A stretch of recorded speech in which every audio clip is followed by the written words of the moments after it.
Yo te pregunto, o les pregunto, ¿cuántos de ustedes dirían con agrado, les gustaría que otras personas pensaran en lugar de ustedes con relación a algo muy importante que tengan que hacer o decidir? Estoy seguro que si lo que me está escuchando tiene mayoría creyente, los creyentes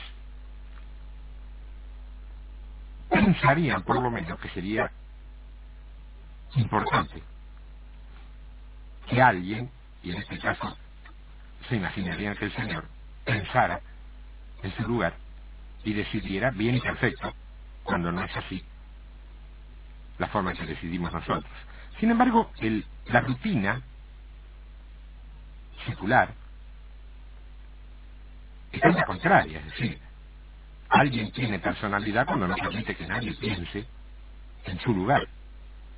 Y más,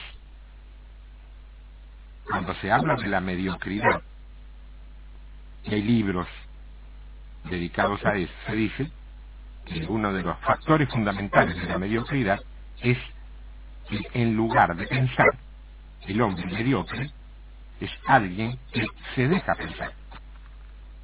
Sin embargo, la vida en Cristo es una vida de dependencia, pero que tiene riesgos que precisamente es a nivel espiritual, fundamentalmente con discernimiento, que tenemos que tener en cuenta y no equivocarnos.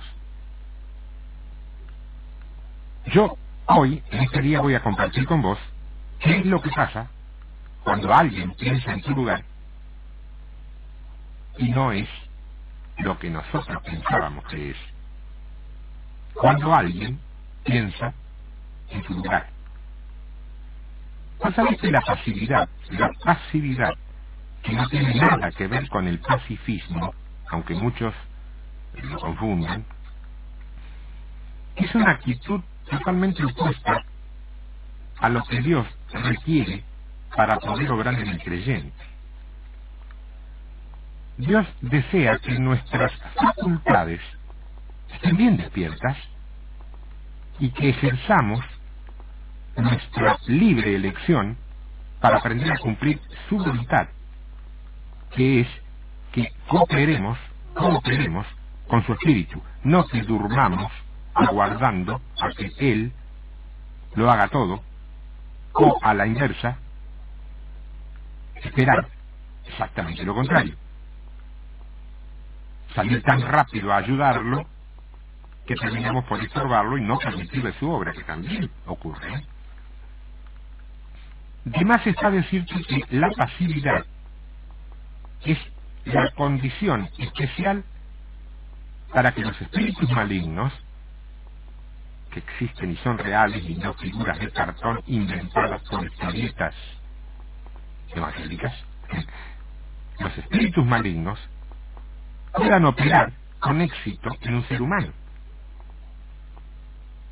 Estos seres necesitan encontrar una voluntad pasiva para hacerla esclava de su voluntad, mientras que Dios desea un hombre regenerado, inteligente y activo. Yo sí lo creo. Dios no creó un monigote incapaz de decir 3 palabras sin equivocarse. Dios creó un hombre regenerado por su espíritu, inteligente porque Él dio esa mente y activo porque Él dio ese cuerpo, con una capacidad de elección que haga su voluntad en una libertad de su espíritu, de su cuerpo y de su alma. Ahora bien, los poderes de las tinieblas desean hacer del hombre una máquina, ahí está, una máquina, una herramienta, un autómata. ¿Eh? Dios, en cambio, no necesita ni demanda de nadie una condición inactiva, ya que su obrar en y a través del hombre no anula su personalidad, cosa que es opuesta en los demonios, que sí necesitan que el hombre se postre en una total pasividad. Me has escuchado decir muchas veces que Dios no te va a cambiar el carácter si aceptas a Cristo, te lo va a santificar. Esos cambios violentos de carácter, donde el hombre masculino, rústico, pasa a ser una cosa muy suave, delicada, habría que ver si no es participación del alma, y porque no es esa la manera de obrar de Dios. Dios demanda una acción inteligente, racional, lo dice en Romanos 12.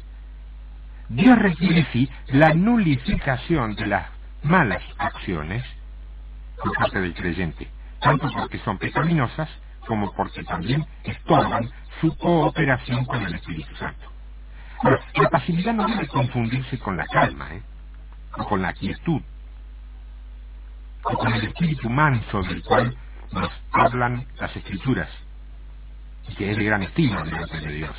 La quietud de espíritu, de corazón, mente, voz o expresión puede coexistir, o sea, existir en paralelo, junto con la más efectiva actividad dentro de la esfera de la voluntad de Dios. Hay quienes usan la palabra rendirse, por ejemplo, pensando que están totalmente rendidos a la voluntad de Dios, pero en realidad solamente lo están en cuanto a sus sentimientos y sus propósitos, pues andan por medio del razonamiento y del juicio del hombre natural, aunque someten sus planes a Dios, cosa que de por sí no es suficiente.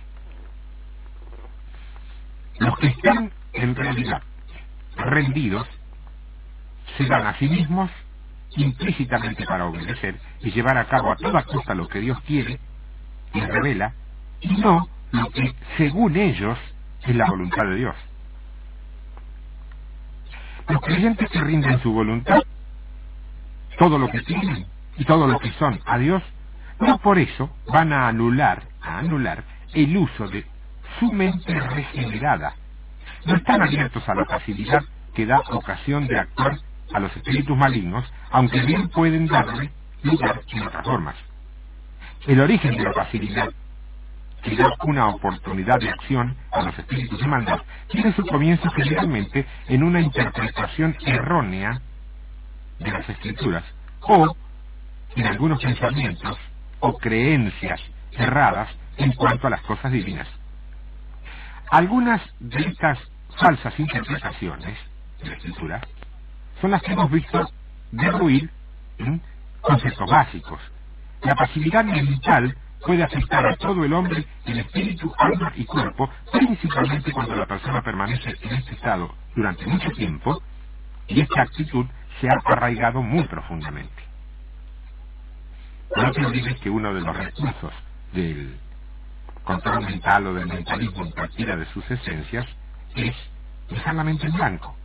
Y a eso se le llama, entre otras cosas, meditación. Cuando la palabra meditar es precisamente alinear el pensamiento en dirección de. Si vos meditas en la situación familiar, alineas tu pensamiento con lo que tiene que ver con tu esposa, con tu esposo, con tu mamá, tu papá, tus hijos. Estás pensando en algo. Eso es meditar. Es un contrasentido decir vamos a meditar y ordenarte que te ponga la mente en blanco. La mente en blanco es una forma de pasividad y da entrada a espíritus malignos que van a perturbar primero, a influir después y si pueden a comandar tu mente. Vamos a ver ahora algunos de los modos de ser vulnerable. Tenemos en primer término lo que podríamos llamar la pasividad de la voluntad. Entonces nos preguntamos, ¿qué es la voluntad? La voluntad es una actitud que se aloja, o sea, vive y nace en el alma humana. El hombre ha sido creado con una voluntad para que esta, la voluntad, sujeta a la guía del Espíritu Santo, lo transforme en más que vencedor. No es culpa de Dios si el hombre de improviso resuelve controlar por sí mismo su voluntad sin someterla a nadie más que a sus necesidades, a sus deseos, a sus caprichos. La voluntad es como el timón que gobierna el barco. Quien pueda manejarlo va a decidir a dónde va el barco. Ahora bien, ¿y qué es entonces una voluntad pasiva? Fundamentalmente un error en el tipo de entrega que hacemos al Señor. Hay que aclararlo de una vez por todas, aunque haya gente que por algún inexplicable o muy explicable motivo haya enseñado otra cosa. Dios nos hizo con voluntad, para que la utilicemos con fuerza, con vigor, al servicio del reino de Dios. Cuando la rendimos totalmente y nos negamos a usarla, suponiendo que Dios lo va a hacer todo por nosotros, es cuando quedamos vulnerables a la disposición de los demonios. Porque al principio parecerían haber experiencias benditas que glorifican a Dios, pero llega un momento en que el creyente, convencido que Dios está obrando en él, se vuelve incapaz de hacer ninguna elección, ni siquiera en los asuntos más triviales de la vida diaria. Preferirá que sean otros los que elijan, decidan y actúen en su lugar. Fíjate que esto no es la sana dependencia divina. Esto es indudablemente una lisa y llana evasión a las responsabilidades elementales. Es entonces cuando los espíritus malignos comienzan a usar a este creyente supuestamente rendido y a obrar en torno a él, creando maldades y perversidades de varias clases. El problema más grave es que se ha malinterpretado a Filipenses capítulo 2, verso 13, cuando dice: porque Dios es el que en vosotros opera tanto el querer como el hacer por su buena voluntad. Esto hay que pensar, a muchos, que Dios lo va a hacer en lugar de ellos. Y allí es donde deja de ejercer su talento que queda a disposición del enemigo. Yo quiero hacer un pequeño paréntesis aquí, porque siempre se ha dividido, y me parece que correctamente, lo que son talentos y lo que son dones. Me parece bien. Pero todos sabemos una cosa: los dones que vos y yo podemos tener, los hemos recibido del Espíritu Santo de Dios. Pero los talentos que podemos tener vos y yo, lo hemos recibido conjuntamente con nuestra creación, que también viene de Dios. Por eso siempre digo, si Dios te va a llamar a ministrar a la gente con el canto antes de tu conversión, ya te había dado por la creación buena voz. Elemental.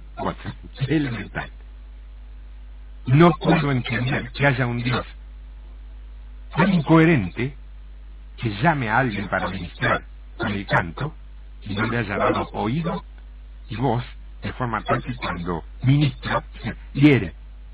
No es así. No es así.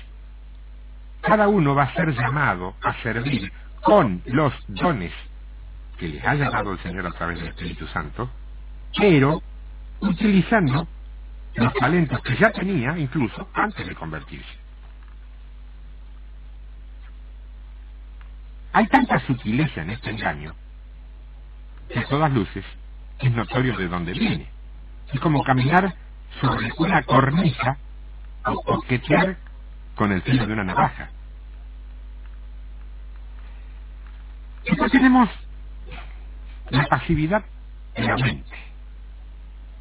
Claro, el principio de esta actitud, tanto en el inicio como en su patrón, en su eje, radica en que muchos creyentes que afirman, convencidos, que Dios no necesita usar el cerebro del hombre.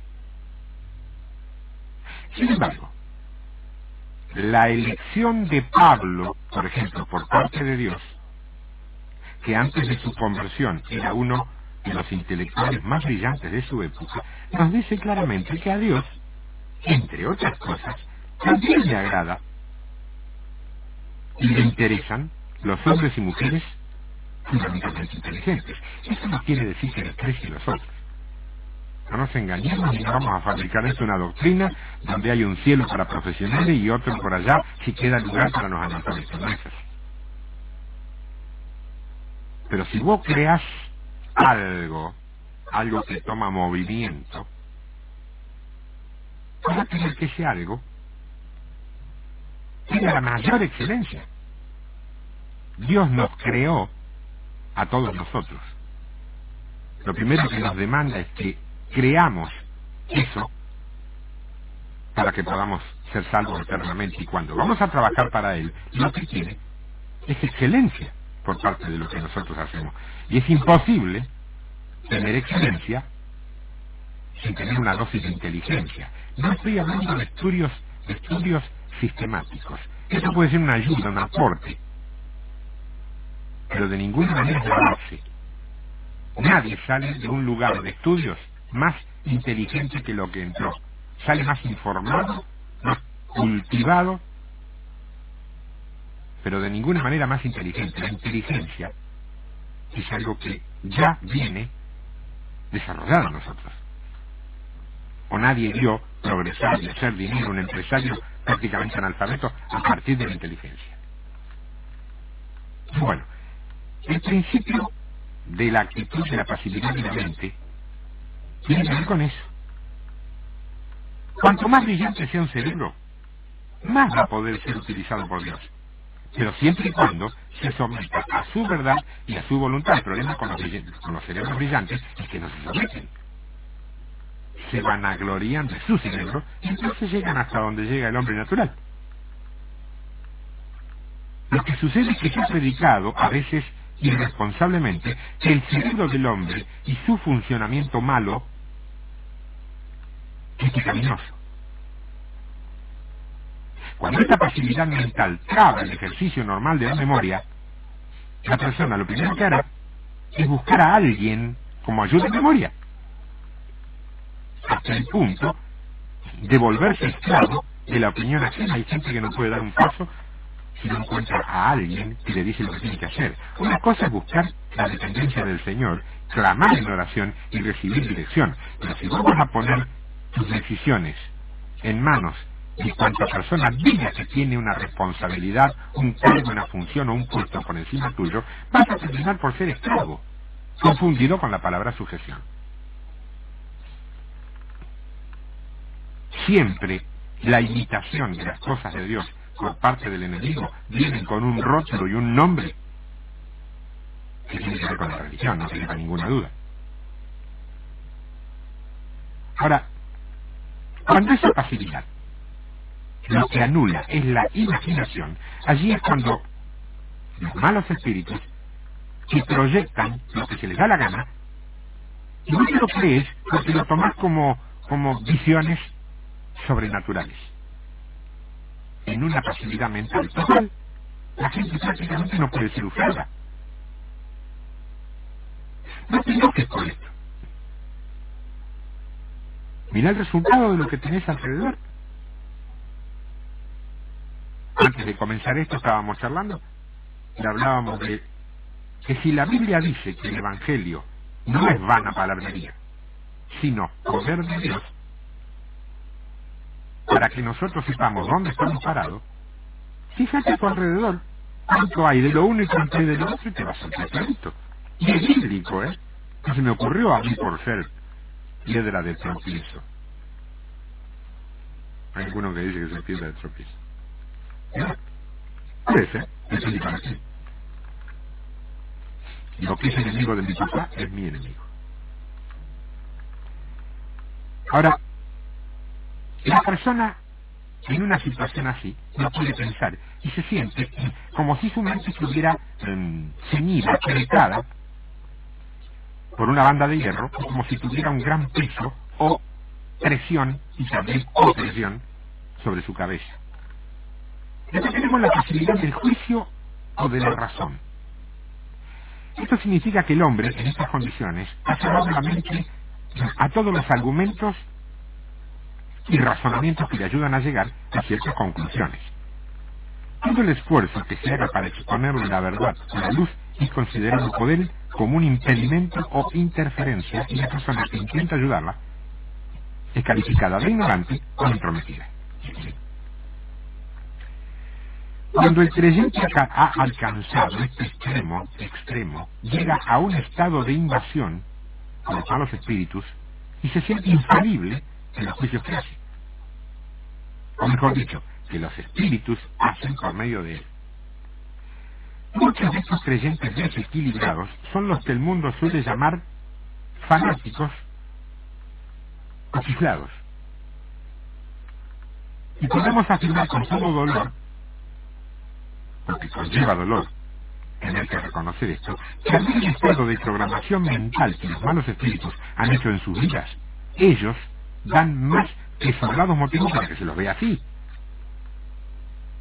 Aquí habrá que recordar lo escrito en la carta a Santiago, capítulo 5, versos 19 y 20.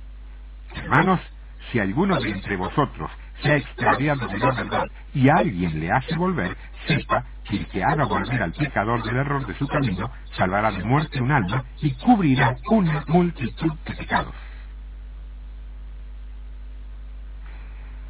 Después vamos a la pasividad de la conciencia.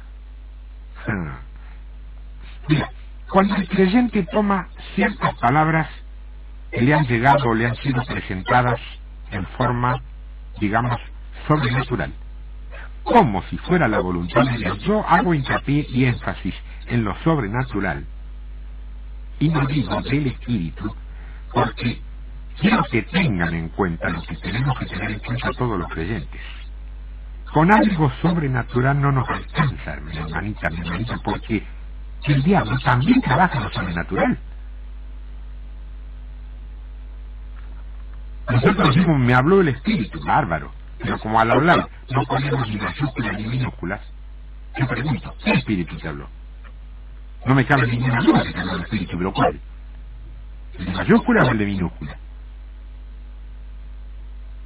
Hay personas, fíjate vos, que han tenido que irse de una congregación por causa de que el pastor dijo haber recibido una palabra para ellos y que ellos, por no tener confirmación, ni paz, ni certeza, no quisieron obedecer sin chistar tal cual era como se les sugería. Ahora, si lo que se recibe es un mandamiento sobre algo, no tratará ni siquiera de examinarlo, ni pensar o razonar sobre él. Cuando el creyente se cierra y no está dispuesto a admitir más luz sobre un asunto, ha llegado al estado que llamamos la pasividad de la conciencia. Porque la conciencia se hace pasiva cuando no se usa. Cuando los creyentes creen que están siendo guiados por una luz más elevada, y que Dios les ordena específicamente y solamente a ellos hacer esto o aquello. Nuevamente en estas ocasiones, los espíritus malignos pueden presentarle palabras, incluso textos bíblicos, totalmente fuera de sus contextos. O vos crees que son mentiras de viejas locas, aquello de que la estatuita le habló y le pidió quedarse en ese lugar y que se le construyera un santuario y que... ¡No! Esa mujer oyó lo que dice que oyó.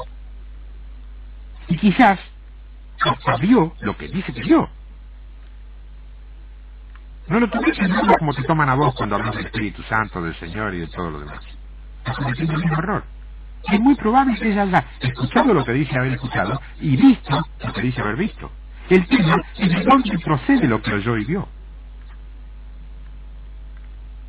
Cuesta muchísimo alertar sobre estas cosas, porque la gente tiene una tendencia natural a ser escéptica y descreída de todas estas cosas. Pero cuando llega a ver algo y se da cuenta que no es natural, sin dudarlo ni un instante, se lo adjudica a un milagro de Dios, o de vírgenes, o de determinados santos, cuando en realidad, y en la mayoría de las ocasiones, porque Dios cuando hace un milagro lo hace con un sentido y una dirección y con un propósito, en la mayoría de las ocasiones, cuando es porque sí, provienen de demonios engañadores. Ahora, ¿quieres saber algo? También los que dicen ser creyentes bíblicos o escriturales suelen caer muy a menudo en esta misma trampa, ¿eh? La gente anhela con tanto fervor ver milagros que están dispuestos a aceptárselos hasta a los demonios. No se tiene en cuenta lo dicho en Mateo 24, versos 45 y 46, cuando dice: ¿Quién es, pues, el siervo fiel y prudente al cual puso su Señor al frente de su servidumbre para que les dé alimento a su tiempo? Dichoso aquel siervo al cual, cuando su Señor venga, lo halle cobrando así. Y después tenemos facilidad del espíritu. La facilidad del espíritu está íntimamente relacionada con la facilidad de la mente, porque hay una relación muy estrecha entre la mente y el espíritu. Generalmente un pensamiento errado significa un espíritu errado y viceversa. La facilidad del espíritu puede comenzar a partir de 4 pasos. Número 1. Por la ignorancia hacia las leyes del espíritu y de cómo mantener la libertad del espíritu. Número 2. Por conclusiones mentales o pensamientos erróneos, o sea, confusión por ubicar debidamente lo físico, lo mental y lo espiritual sin saber cuál es cuál. Cosa que es sumamente frecuente encontrar creyentes que no alcanzan a determinar si lo que están experimentando proviene de sus espíritus, de sus almas o de sus cuerpos. Para todo lo mismo. Número 3, cuando la mente no es capaz de leer o interpretar el sentido del espíritu así como lo hace con los 5 sentidos que pertenecen al cuerpo. Y finalmente, número 4, por un debilitamiento y agotamiento del cuerpo o la mente a causa de una actividad constante o uso excesivo de estos. La mente y el cuerpo deben tener su debido descanso para que el espíritu pueda operar libremente. Dice el primer libro de Reyes, capítulo 19, verso 4, y él se fue por el desierto un día de camino, y vino, y se sentó debajo de un enebro, y deseando morirse dijo: basta ya, oh Jehová, quítame la vida, pues no soy yo mejor que mis padres. Y echándose debajo del enebro, se quedó dormido. Y he aquí, un ángel le tocó, y le dijo: levántate y come. Se levantó, pues comió y bebió, y fortalecido con aquella comida, caminó 40 días y 40 noches hasta Horeb, el monte de Dios, y allí se metió en una cueva donde pasó la noche. Y vino a él palabra de Jehová, el cual le dijo: ¿qué haces aquí, Elías? Este pasaje tiene que ver con la pasividad del espíritu. Y quedan unas otras, para la segunda parte. ¿Estás tomando nota? Tendrá algo que ver con un sentir, una forma de sentirte tuya. Presta atención, porque esto no es doctrina, esto es simplemente, que te digo, una guía práctica para no ser engañado. Nada menos, Y venimos hablando de los estados pasivos que puede tener la persona, que puede ser origen o puertas de entrada a la actividad de espíritus que no tienen nada que ver con el Espíritu Santo. Hablamos de la pasividad de la voluntad, la de la mente, la del juicio de la razón, la de la conciencia y la del espíritu. Y ahora quiero comentarte con respecto a la pasividad del cuerpo. Cuando tiene lugar la pasividad en el cuerpo, prácticamente se paraliza también. La conciencia, entre otras cosas, pues los sentidos quedan afectados. Suponiendo que una persona tenga buena salud, posee el mismo control sobre todos los sentidos, y estos pasan a ser vías a través de los cuales se recibe información para la mente y para el espíritu. Pero cuando algunos o todos estos sentidos están en una condición pasiva, la conciencia se adormece o se embota. El creyente está inconsciente con respecto a cosas que debería estar bien despierto, se comporta de una manera casi automática. Entonces se pone de manifiesto que algunos hábitos llamados inconscientes, que muchas veces son malos e inconvenientes para él o para ella, pero para las personas que se encuentran en estas condiciones es más fácil ver estas cosas en los demás y notarlas en ellos mismos.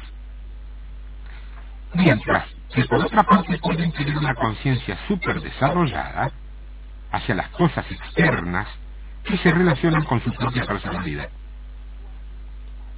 Cuando el estado de pasividad al que le han sometido los espíritus malignos alcanza este punto neurálgico sin vértice o clímax, pueden resultar afectadas otras partes del cuerpo, como por ejemplo rigidez en los miembros, letargo, pesadez, dolor de espalda, de cabeza, mareos, etc.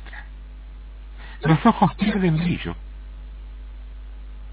de eso te das cuenta, y la expresión o la mirada está perdida. Bueno, todo esto empezando con la pasividad de la mente a la voluntad, durante la cual el creyente entregó a los espíritus mentirosos su control o su dominio propio y el uso de su voluntad. Hay dos teorías perfectamente delineadas, aunque solamente una de ellas es masiva y mayoritariamente aceptada. Cuando una persona, por ejemplo, de carácter tranquilo, ¿no?, de improviso y sin que medie ningún hecho determinado, ningún hecho específico, tiene una reacción total y absolutamente inesperada o impensada en ella. Normalmente se dice que tiene que haber actuado así, a través o a partir de un condicionante. Esto, que es lo que generalmente esgrime la psicología, significa que en algún momento de su existencia esa persona sufrió un shock por un determinado suceso, no tuvo en ese momento ninguna reacción, aparentemente no le ocurrió nada, pero muchos años después, al reiterarse aquel suceso fundamental, se produce, dicen, la reacción automática e inconsciente, y nadie puede explicarse por qué, a menos que se lo estudie profesionalmente. Eso dice una teoría.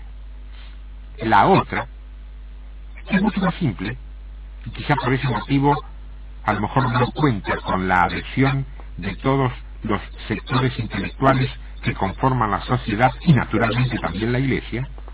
Dice que un espíritu maligno ha producido la reacción, y es por ese motivo que nadie lo puede entender. Los demonios, naturalmente, no solo no gozan de popularidad, sino que tampoco tienen nivel como para que se los presente en sociedad. Como un médico no puede decir, mire, me parece que me pasa esto por un demonio. Por un demonio vas a salir por la puerta como una bala, ¿viste? Escúcheme, si usted cree en esas porquerías y para no venga a verme a mí. Es lo que seguramente se va a decir un médico. La facultad de medicina tiene como escuela el escepticismo, así es. La escuela del escepticismo. Es decir, no batallar con el paciente que cree en otra cosa, o que cree en algo, pero no financiárselo. Entonces, aunque los muertos resuciten, aunque vean ecografías y radiografías con verdaderas inexplicables cosas, los médicos siempre dirán, y bueno, algo tiene que haber pasado. Digo los médicos, y estoy exceptuando naturalmente los médicos creyentes. Después tenemos la pasividad de todo el hombre. de todo el hombre. Cuando se llega a este estado, cada parte del ser se ve afectada. El hombre actúa sin usar o usando solo parcialmente su mente, su voluntad, su imaginación, su razonamiento. A veces la persona no puede dormir y anda tan desanimada que ni siquiera tiene deseo de comer. Cuando el creyente es engañado por los malos espíritus, es posible que también sea dominado por lo físico y por ahí se lance al mundo de la sensualidad. Fundamentalmente se suele ver en mujeres, lo que no quiere decir que no tome también a hombres, como el espíritu de Jezabel. Esto puede suceder como consecuencia de experiencias, entre comillas, espirituales, que se sienten en el plano físico, pero que en realidad no tienen nada de espiritual, porque no provienen del espíritu. A veces se sienten sensaciones de cierta elevación y toda clase de cuestiones corporales agradables, en apariencia espirituales, que alimentan a los sentidos de estos creyentes, que se sienten como andando más allá del cuerpo, como una especie de proyección, casi digo astral, que es lo que dice Nueva Era, y llamándose a sí mismos espirituales. Incluso existen hasta congregaciones y de cierto prestigio que tienen como común denominador y como especie de catalizador de experiencias espirituales a todos estos elementos. O sea que si vos vas a una de estas iglesias y jamás tuviste o manifestaste físicamente de manera que se vea, qué sé yo, carcajada, temblar, sacudirte, cosas por el estilo, se te va a respetar, se te va a apreciar como hermano, pero tu nivel espiritual va a ser considerado decididamente inferior. Pablo, en la primera carta a los Corintios, capítulo 9, verso 27, dice: sino que trato severamente a mi cuerpo y lo pongo en servidumbre. Tu cuerpo tiene que estar en servidumbre al Espíritu Santo de Dios. Tu cuerpo no puede hacer lo que se le da la gana, porque el dicho cuando lo hace y lo vemos, vas a parar a cualquier parte. Y después viene el alma, que es una contrincante mucho más peligrosa, mucho más fuerte y de cuidado, porque si no dejas que el alma haga lo que se le da la gana sin sujetarse al espíritu, así que me sentí bien en la iglesia porque cuando el pastor predicaba yo lloraba. Escuchame, si cuando lo ve son amores también llorar. ¿Y qué quiere decir eso? ¿Que hay unción en la novela? No, soy llorona. Soy llorona, entonces claro, llorás con la novelita y después el pastor dice algo que toca tu fibra y también llorás. Pero no le adjudiques eso al espíritu, esa es tu alma. Ahí están las emociones, los sentimientos, la voluntad. Después tenemos pasividad de erróneas interpretaciones. Esta condición de pasividad puede venir como consecuencia de interpretaciones erróneas de la verdad. Por ejemplo, en cuanto a la muerte con Cristo, tal como se presenta en la carta de Romanos capítulo 6 y en el pasaje de Gálatas capítulo 2 verso 20. En estos casos, dichos pasajes se interpretan de manera literal y desequilibrada, sin tener en cuenta el sentido general del pensamiento de Dios sobre el tema. Muchos de estos capítulos y versículos fueron cosas que agregamos nosotros. La Biblia no estaba escrita en capítulos y versículos. Era un relato. No lo podés sacar porque hay un versículo con un número. Eso, fuera del relato, da un contenido diferente. Sí podés darlo en la revelación, si te la da el Señor, con respecto al relato. Y de hecho lo he puesto como ejemplo más de una vez. La parábola de las 10 vírgenes, vos habrás escuchado no menos de 10 mensajes, de 10 predicaciones, y ninguna igual, y todas son buenas. Porque Dios habla hoy, mirá el descubrimiento que vamos a hacer. Dios habla hoy. O sea, está hablando ahora. Y puede ser a través de esta voz, como puede ser a través de cualquiera de las voces de los cientos, miles, millones de hijos medianamente obedientes, que están dispuestos a dejarse usar por el Señor sin estorbar. Dios hace un llamado a los verdaderos creyentes para que se reconozcan muertos al pecado y a la vida del antiguo yo, o sea, la vida pecaminosa heredada del primer Adán.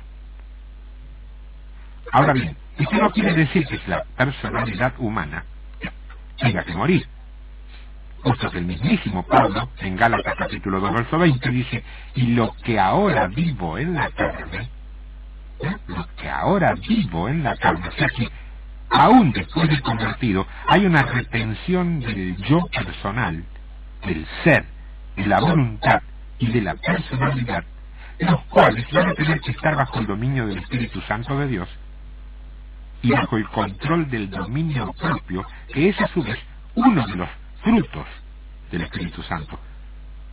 No hay caso. El hombre sigue pretendiendo interpretar la Biblia conforme a lo que encaja con su sentido de la lógica. Es más, es frecuente oír que las denominaciones son divididas por las distintas interpretaciones bíblicas. Y se lo dice como entendiendo que es normal que eso suceda y que la consecuencia sea la que vemos. Pero la Biblia, mi querido hermano amigo, no necesita que vos y yo la interpretemos. Ella se interpreta a sí misma. Y si vos te enterás de algo al respecto, es porque el Espíritu Santo tiene la bondad y la gentileza por misericordia de revelártelo. ¿Cuántos Espíritu Santo conoces? ¿Y vos qué crees? Que a mí me va a decir blanco, y a los muchachos que se reúnen en el templo de la otra cuadra le va a decir verde? El mismo Espíritu.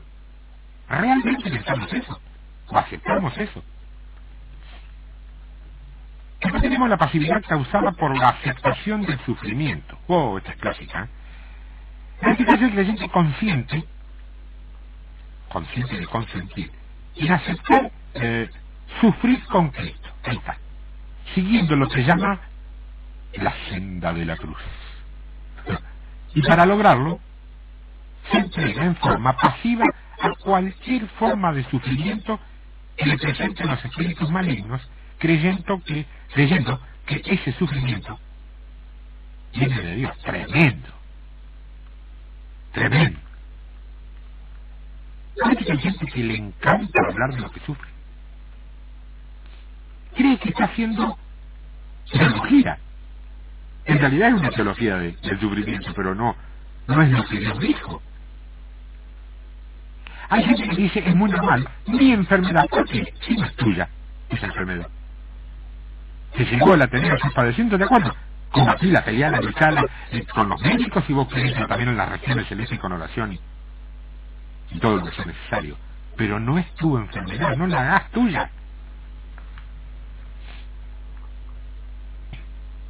Y creen, en algunos casos, que ese sufrimiento va a terminar por producirle una recompensa y fruto espiritual. Lo que él no sabe, o ella, es que los malos espíritus pueden dar un sufrimiento falso.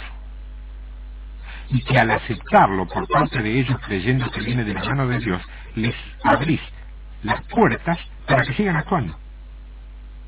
El engaño experimentado en estos casos es la explicación de ciertos pecados que algunos creyentes dicen no lograr sacarse de encima. Así como ciertas clases de sufrimiento que no pueden explicarse, entendiendo lo que significa la trama del engaño diabólico, es como se puede tener una explicación lógica de estas turbaciones que tanto acosan al creyente. El sufrimiento es una gran arma para que los demonios controlen y obliguen a una persona a encauzarse en cierta dirección, pues por medio de él pueden llevar al hombre a hacer lo que en otras condiciones no haría. En el capítulo 2, verso 7 del libro de Job, dice: entonces salió Satanás de la presencia de Jehová e hirió a Job con una sarna maligna desde la planta del pie hasta la coronilla de la cabeza. y tomaba Job un tiesto para rascarse con él, y estaba sentado en medio de ceniza. Entonces le dijo su mujer: ¿aún retienes tu integridad? Maldice a Dios y muérete. Ja, ja. ¿Pero nunca pasaste por algo parecido? ¿Dónde está tu Dios? Si es cierto, Señor, en el cual vos creéis que va todos los domingos a la iglesia, ¿por qué no haces tal o cual cosa? ¿Nunca te pasó? Esto tiene la facilidad por falsos conceptos de humildad. Cuando un creyente consiente en aceptar la muerte en una actitud de desprecio así hacia sí mismo, es porque está siendo víctima de sugerencias íntimas por parte de malos espíritus. Este ardid satánico, estratagema, crea un ambiente de desazón y de debilidad en derredor del creyente. Su espíritu se ofende, ¿no?, y se deprime con mucha facilidad. Puede atribuir la causa de lo que le ocurre al pecado propio o al pecado ajeno, sin estar, sin embargo, consciente de ningún pecado específico en su vida. O, como dijimos anteriormente, puede atribuir su sufrimiento a la acción divina por parte de un Dios que no se alcanza a explicar por qué le mandaría un sufrimiento. Entonces se produce así una falsa humildad. Una falsa humildad. Y en el fondo es orgullo. Un retraimiento a la obra y el servicio del Señor, ¿sí?, más allá de lo que puede hacer la actividad material de cada congregación. Estoy hablando de la obra y del servicio al Señor por parte de un creyente.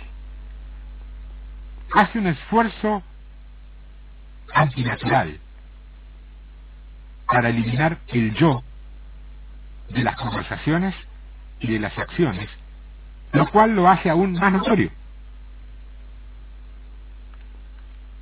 ¿Nunca escuchaste decir a un muy conocido jugador de fútbol decir porque Martínez, no es Martínez, aunque empieza parecido, Martínez está contento de estar en este lugar? O sea, habla de sí mismo en tercera persona, pretendiendo aniquilar un yo que es mucho más grande que lo que él mismo cree. Esto es la crítica, porque en ese terreno, en el terreno del fútbol, desde los técnicos hasta todos los que trabajen en un plantel, hacen especial hincapié en fortalecer el yo. Dice la autoestima, pero en realidad es el yo del futbolista, hasta hacerlo alguien con mucho amor propio y muy orgulloso, porque dicen que así es como más resultado da. No lo sé, pero hay muchos hermanos en Cristo jugando a la pelota, y no creo que sean todos. He visto algunos muy buenos, dirigen la selección brasileña campeona del mundo de a 5 o 6. Así que no debe ser ese el recurso, pero es el recurso que el mundo conoce y usa. El yo. Todo esto cae en una autodepreciación y crea una atmósfera de tristeza, de oscuridad, tristeza, oscuridad y una serie de elementos como debilidad, extrema sensibilidad y también falsa de esperanza. El creyente, aceptando la mentira de los espíritus malignos, ha pasado a proceder a la supresión o a la anulación de su personalidad, lo cual no se asemeja en nada a la muerte con o para Cristo que las Escrituras nos escriben. Por esta pasividad de su personalidad, el creyente engañado se ha entregado, sin quererlo, en manos de los espíritus de maldad. A esto ya por falta de tiempo no lo puedo desarrollar más, pero le deberíamos agregar la pasividad por errores de entendimiento. Es cuando el creyente consiente en permanecer en una condición crónica de debilidad, entendiendo a su manera que ésta es necesaria para que el poder de Dios sea manifestado en su vida. ¿Qué me ha venido a ver? relatando un hecho determinado, que tiene que ver con su vida, o con su vida en la iglesia, lo que fuere. Y si no ha mostrado, no ha permitido ver algo de lo que lo afecta, se lo ha dicho, lo ha entendido, y no ha cambiado. No lo digo como reproche, es una verdadera pena que haya decidido no salir del atolladero, por no cambiar una actitud que a lo mejor trae por años. Quien no cambia de manera de pensar, muy difícilmente cambiará de manera de vivir. No va a venir como una pluma desde el cielo el cambio de modo de vida. Un ejemplo son aquellos hermanos que, considerando que Dios ve con agrado sus tremendos esfuerzos por ser útiles, se pasan horas, días, semanas, meses dentro de los templos haciendo cosas para las cuales no fueron levantados, sin recibir otra recompensa que un cansancio que en casos los ha llevado hasta la enfermedad, por suponer que será por ese esfuerzo personal en el cual podrán acercarse a Dios por sus medios. Eso es autojustificación. A eso hay que agregarle la pasividad con actividad satánica, que es el estado donde el creyente parece pasivo y en paz, pero que en su interior tiene una tremenda actividad demoníaca en forma de pensamientos, luchas. Bueno, ahora, ¿qué pasa con la liberación de la pasividad? Bueno, que hablábamos de todo esto, la pura pálida. El creyente que necesita liberarse de su condición pasiva tiene que tratar primeramente de entender cuál es su condición en los tiempos normales y entonces examinarse a sí mismo a la luz de esa condición para ver si los malos espíritus le han estado interfiriendo sin dar cuenta. Para hacer esto debe recordar una etapa de su vida que haya sido buena, que haya sido fructífera, y compararla con esta condición anormal que está atravesando ahora, por ejemplo. Bueno, así como la pasividad ha avanzado paso a paso, la liberación de la misma también ha de ser hecha en forma lenta y paulatina, pero segura. Para la completa liberación es necesario que el creyente quiera cooperar. Nadie que no quiera ser liberado es liberado, no te confundas. El engaño y la pasividad solamente pueden ser quitados del medio cuando la persona comienza a entender su condición y la obra de los malos espíritus y mediante el uso de su voluntad rehúsa, rechaza, reprende y expulsa a los espíritus malignos del terreno que alguna vez está cedido. Y finalmente, un punto importante en la liberación de la pasividad es mantener en la mente, de forma continua, el pensamiento de cuál era su condición normal antes de caer víctima de dicho engaño. Y cada vez que se baja de ese nivel, investigar la causa y tratar de quitarla del medio. Siempre hay una causa, siempre hay un motivo por el cual se abre la puerta. Jesús, como dice, soy a la puerta y llamo, el que me abre entra y se muere con él.